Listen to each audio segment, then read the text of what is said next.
क्योंकि बहन जी का चुनाव आयोग से मिलना कोई ऐसी बात मत मानिए।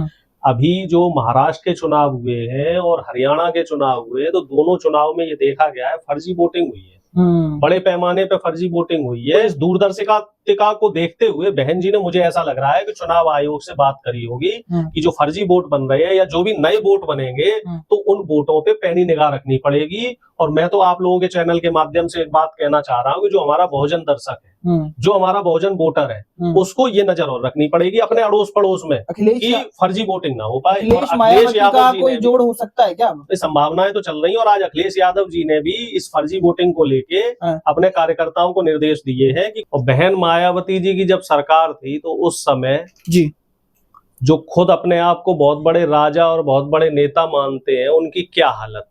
वो तो अखिलेश यादव जी की दरिया दिली थी कि उन फाइलों को आगे पुटअप नहीं किया गया। और इस तरीके से जो अब गुलशन यादव के ऊपर जो एक द्वेष भावना के तहत जो काम किया जा रहा है, बीजेपी सरकार की मिली जुली और जो सांठ-गांठ हम कह सकते हैं, एक षड्यंत्र कह सकते हैं उसके जरिए, तो बहुत ही निराशाजनक है।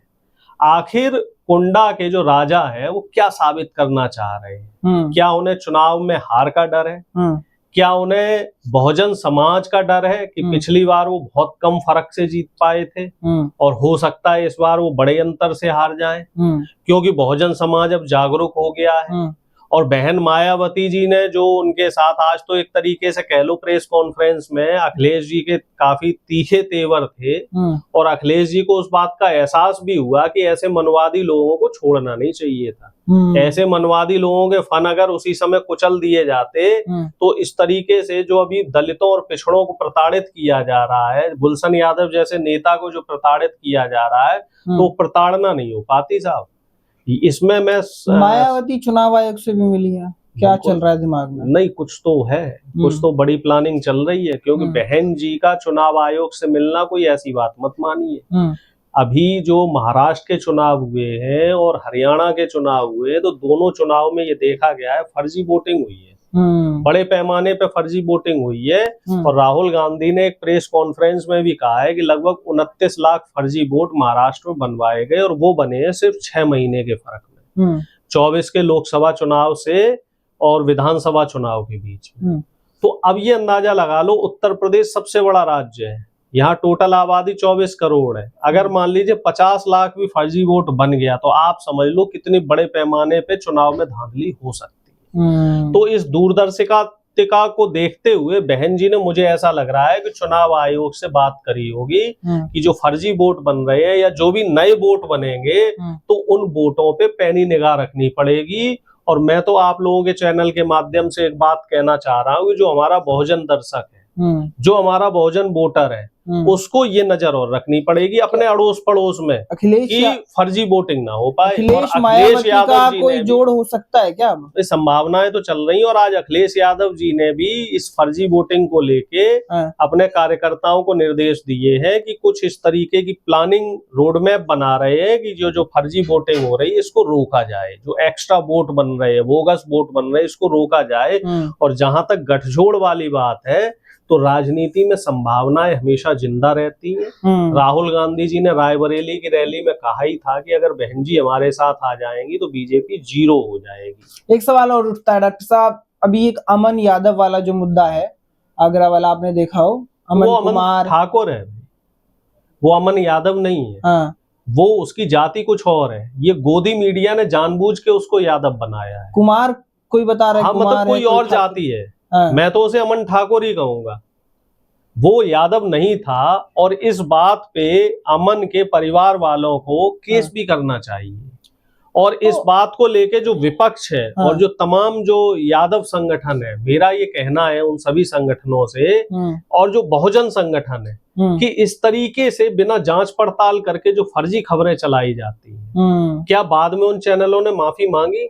एक आपने जाति विशेष को टारगेट करके उसके खिलाफ आपने एक धारणा बना दी और उसको बड़े धड़ल्ले से और बेशर्मी से चलाया जा रहा है। दैनिक भास्कर जैसे जो गंभीर समाचार पत्र हैं वो इस खबर को चला रहे हैं और तमाम गोदी मीडिया के जो चैनल हैं वो कह रहे हैं यादवों का गुंडा राज, यादवों का गुंडा राज, एक यादव ने दुकान लूट ली, हत्या कर दी, ये कर दिया, वो कर दिया, जबकि वो बाद में किसी और जात का निकला।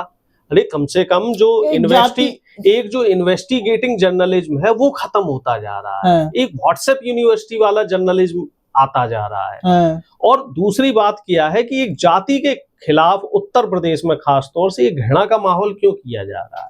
पहले आप मुसलमानों को टारगेट करते थे, अब मुसलमानों के बाद आप यादवों को टारगेट करने लग रहे हो। इसका कारण अखिलेश यादव है क्या? निश्चित तौर पे यादव सामाजिक न्याय की लड़ाई लड़ रहा है और उत्तर प्रदेश के सबसे बड़े नेता यादव ही लड़ाई लड़ रहा है, इसलिए। और कौन लड़ रहा है? यादव को कमजोर करना चाहते हैं। बाकी सारे तो हिंदू बने बैठे हैं। अच्छा, तो इस समय यादव ही है जो हर किसी के हक हकूक के लिए लड़ रहा है। भाई किसी दलित के साथ कोई अत्याचार हो जाए तो रामजी लाल सुमन के साथ अभी देखा आपने क्या हुआ, सबसे ज्यादा उनको समर्थन करने वाले यादव मिलेंगे। इतने दलित समाज के लोग वहां नहीं पहुंचे होंगे। जो 20,000 गाड़ियां आगरा में पहुंची थी, आप देख लेना उसमें 10,000 गाड़ी तो सिर्फ यादवों की मिलेंगी आपको। और इस बात को कहने मुझे कोई यूपी ले, बिहार ले, हर जगह यादव ही भाजपा से लड़ रहा है, आप ये कहना चाह रहे हो? जो सामाजिक न्याय की बात समझ रहा है उसमें मेजॉरिटी यादव समाज की है, क्योंकि यादव समाज ने संविधान लागू होने के बाद बाबा साहब को सबसे अच्छी तरीके से पढ़ा है और उसको इम्प्लीमेंटेशन जब मंडल कमीशन की सिफारिश लगी 1992 में, तो उसके बाद जब एजुकेशन में इम्प्लीमेंट हुआ ओबीसी आरक्षण 2007 में, तब से जो पिछड़ों में देखा जाए एक सामाजिक चेतना आई और उस सामाजिक चेतना में आप देखो सबसे ज्यादा यादव ही पढ़ रहा है और जो पढ़ेगा वो सवाल करेगा।